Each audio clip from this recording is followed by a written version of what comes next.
बाकी दो के तो जवाब। आप बीजेपी के सवाल यहाँ क्यों रख रहे हो? नहीं, ये सवाल हमारा है। नहीं, आप बीजेपी के हो क्या? नहीं, बिल्कुल नहीं हूँ। तो फिर बीजेपी के सवाल हमारे प्रेस राहुल कॉन्फ्रेंस जी, में राहुल और आप नहीं, अभी आपने बोला बीजेपी का सवाल है। बीजेपी के समक्ष हम लोग ऐसे ही रखते हैं।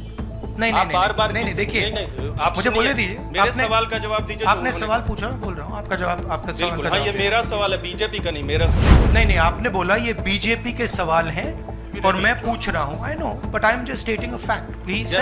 He said that they are BJP's questions. It's interesting to me that the media is asking BJP's questions to the opposition. Rahul ji, Neeraj हूँ न्यूज 18 इंडिया से। आप लगातार इस मसले को कांग्रेस पार्टी उठाते रहते, वीडियो के माध्यम से, इस मंच के माध्यम से। ये जो दस्तावेज आए हैं, उसके बाद भारतीय जनता पार्टी ने 3 सवाल खड़े किए हैं जो आपके सामने मैं रखता हूँ। एक ये कि अभी तक ये एलिगेशन है, आरोप प्रूफ नहीं हुआ है, दोषी नहीं हुआ है। दूसरा, आपने खुद कह दिया कि 4 जो अपोजिशन स्टेट को पैसे दिए गए, बीजेपी ने यह भी कहा, उस पर क्या कार्रवाई होगी, क्या कार्रवाई करेंगे, आपने इसका जवाब तो दे दिया। और तीसरा, उन्होंने सवाल ये खड़ा किया है कि क्योंकि संसद का सत्र आने वाला है, 20 जनवरी को डोनाल्ड ट्रंप आने वाले हैं, इसकी टाइमिंग को लेकर भी सवाल खड़े हो रहे हैं। क्या ये जो अमेरिका से जो अमेरिका ने इन्वेस्टिगेशन जो बीजेपी ने कहा, वो मैं आपके सामने रख रहा हूं। तो ये 3 सवाल है। एक का जवाब आपने दे दिया है कि कोई भी राज्य हो उस पर कार्रवाई हो, बाकी 2 के जवाब। तो आप बीजेपी के सवाल यहाँ क्यों रख रहे हो? नहीं, ये सवाल हमारा है। नहीं, आप बीजेपी के हो क्या? नहीं, बिल्कुल नहीं हूँ। तो फिर बीजेपी के सवाल हमारे प्रेस कॉन्फ्रेंस में क्यों रख रहे हो? राहुल जी, मैं आपके सामने सवाल कर रहा हूँ, एक जर्नलिस्ट का सवाल है। और आप नहीं, अभी आपने बोला बीजेपी का सवाल है। बीजेपी के समक्ष हम लोग ऐसे ही रखते हैं। नहीं, बार-बार देखिए, आप मुझे बोलने दीजिए। मेरे सवाल का जवाब दीजिए। आपने सवाल पूछा, मैं बोल रहा हूँ आपका जवाब, आपका सवाल का जवाब। हाँ, ये मेरा जवाब सवाल है, बीजेपी का नहीं, मेरा सवाल। नहीं, आपने अभी 2 मिनट पहले कहा कि ये बीजेपी के सवाल हैं। आपने ही स्वयं, ब्रदर, आपने स्वयं बोला। बीजेपी ने इसको रखा है सामने, इस मसले पे मैंने ये कहा है। नहीं, आपने बोला ये बीजेपी के सवाल हैं और मैं पूछ रहा हूं। I know, but I am just stating a fact. He said that they are BJP's questions. It's interesting to me that the media is asking BJP's questions to the opposition. It's interesting. But anyway, I will leave that. जहां तक बाकी states की issue है, मैंने कह दिया है कि जहां भी करप्शन हुआ है वहां लोगों को पकड़िए, अंदर कीजिए, इन्वेस्टिगेशन कीजिए। ट्रंप का आना जाना वो अलग बात है। देखिए, ये इन्वेस्टिगेशन पुरानी इन्वेस्टिगेशन है और ये सिर्फ एक एस्पेक्ट है अदानी जी का। अदानी जी सिर्फ पावर प्रोजेक्ट्स में नहीं है। अदानी जी ने मोदी जी की मदद से बांग्लादेश में काम किया है, वहाँ इन्वेस्टिगेशन शुरू हुआ है। श्रीलंका में, वहाँ पे इन्वेस्टिगेशन की बात हो रही है। डिफेंस, हाँ, केन्या में। तो ये पैटर्न है जहाँ प्रधानमंत्री कहीं जाते हैं, हिंदुस्तान की सरकार की क्रेडिबिलिटी को लाइन पे डालते हैं एंड देन अदानी जी को बिजनेस दिलवाते हैं। तो देखिए, सच्चाई तो आएगी और हम पीछे छोड़ने वाले हैं नहीं, ठीक है? तो I am confident we will work slowly and end में we will dismantle this structure. हाँ, विक्रांत सर, मेरा सवाल ये कि आप लोग कहते जैसे अच्छा, इन्वेस्टिगेशन के बारे में what has mister Adani said? Has he said anything? There's only a statement that's been issued by the group saying that they are not opening those projects. So he hasn't said anything, no? Nothing. So he doesn't feel it necessary. He doesn't feel it necessary to say, to respond to this, that an FBI investigation has shown that he has done 2,000 crores of corruption. Let me speak. He has done 2,000 crores of corruption. He has done criminal acts in the United States, criminal acts in India, and he doesn't feel the need to reply. And it's interesting, the media doesn't feel the need to pressure him to reply. Why? Sir, जिस तरीके से आप Congress party के तमाम नेता, आप भी तमाम आरोप FBI ने तो जांच में ऐसा कहा है, आप लोग ये भी कहते रहे कि अडानी जो है वो चुनावों को भी प्रभावित करते हैं। अभी झारखंड और महाराष्ट्र में स्पेशली चुनाव हुए हैं, वहां पर क्या आपको लगता है कि अडानी ने उनको प्रभावित करने की कोशिश की, और अगर की तो वहां पर आपको क्या उम्मीदें हैं? क्या आपको लगता है कि उसका नुकसान हो जाएगा? ये पॉलिटिकल फाइनेंशियल ब्यूरोक्रेटिक नेटवर्क है। इसमें ब्यूरोक्रेसी के लोग हैं, इसमें पॉलिटिकल लोग हैं, इसमें फाइनेंशियल लोग हैं। एक तरफ ये हिंदुस्तान के पॉलिटिकल सिस्टम को कैप्चर करता है महाराष्ट्र में किया, मध्य प्रदेश में किया, अरुणाचल में किया, अलग अलग स्टेट्स में किया है, पैसा दे के किया, और दूसरी तरफ ये प्रॉफिट का काम करता है।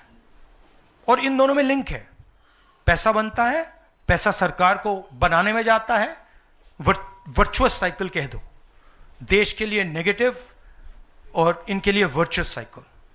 तो ये जो मेन स्ट्रक्चर क्या है, स्टॉक प्राइस को आप ऊपर रखिए, स्टॉक प्राइस के बेसिस पे आप लोन लीजिए, और फिर लोन से आप प्रोजेक्ट्स बनाइए, सरकार बनाइए, और प्रोजेक्ट्स लीजिए, और वैल्यूएशन ऊपर जाएगा। ये साइकिल है। जैनेंद्र वो आप अभी आ रहा हूँ डिस्ट्रैक्ट करोगे, बाद उसको डिस्कस बात करेंगे, मगर पॉजिटिव है हमारे लिए। जी राहुल जी, एक तो ये अदानी से जुड़ा हुआ मामला जो है उस पर ये सवाल है कि जब आप सीधा ये मांग कर रहे हैं कि अदानी की गिरफ्तारी होनी चाहिए, उनकी कंपनियों के साथ आपकी राज्य सरकारों ने जो पिछले दिनों में डील किए हैं, क्या उन डील्स को रिव्यू किया जाएगा? क्या उनको डिसकंटिन्यू किया जाने पर विचार कर सकते हैं?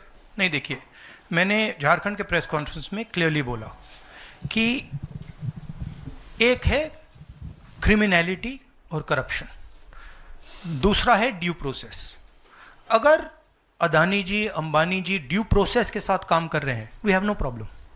बट अगर क्रिमिनलिटी के साथ काम कर रहे हैं, मोनोपोलाइजेशन के लिए काम कर रहे हैं, करप्शन के साथ काम कर रहे हैं, we have a problem.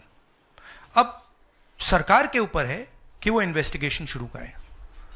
Her state में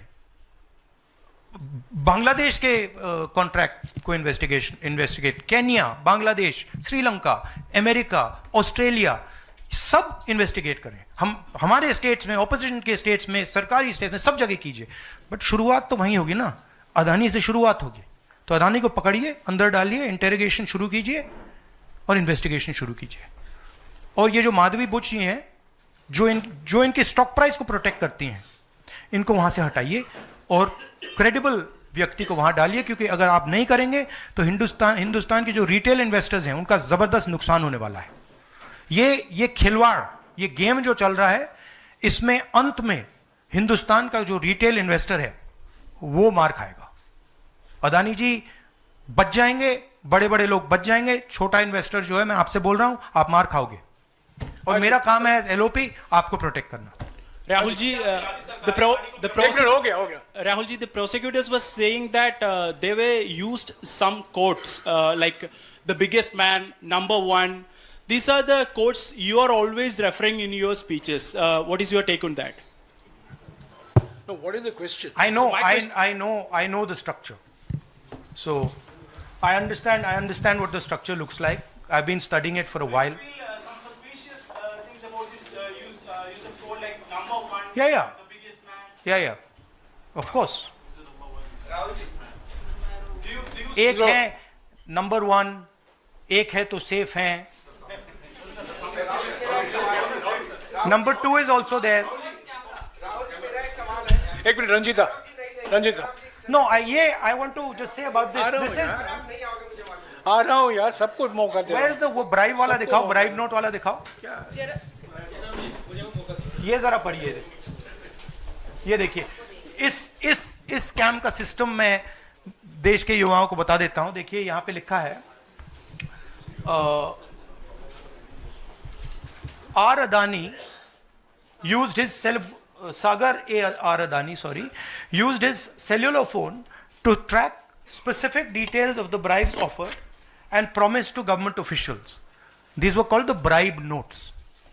The bribe notes identified the state or region for which government officials had been offered a bribe, the total amount of the offered bribe, and this is the most important part, ये सबसे जरूरी part है, and the approximate amount of solar power the state or region would agree to purchase in exchange for the bribe at inflated prices.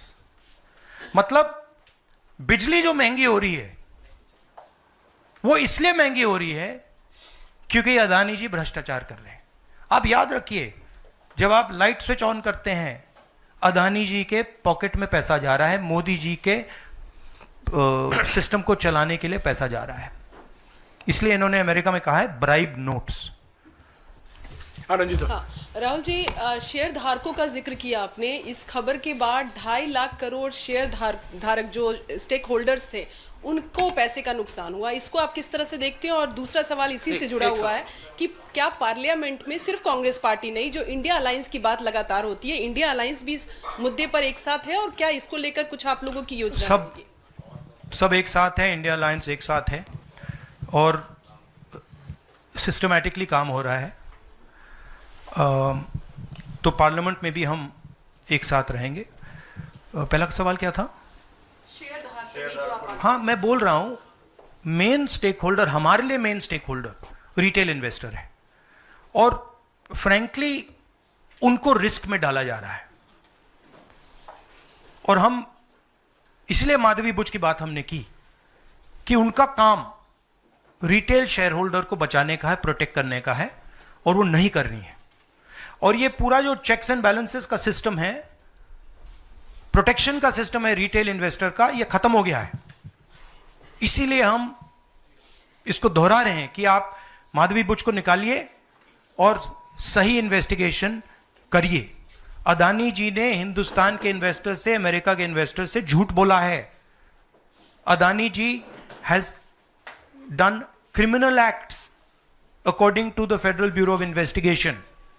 अब मैं आपसे पूछना चाहता हूं, फेडरल ब्यूरो ऑफ इन्वेस्टिगेशन कह रहा है कि इंडिया में क्रिमिनल एक्ट किया है, अमेरिका में क्रिमिनल एक्ट किया है, यहां पे सीबीआई क्यों नहीं बोल रही है?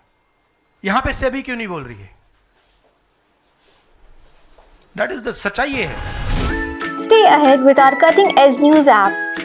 Instantly access the latest shorts in just 1 minute and breaking news in just 50 words. Download now for a smarter, faster news experience.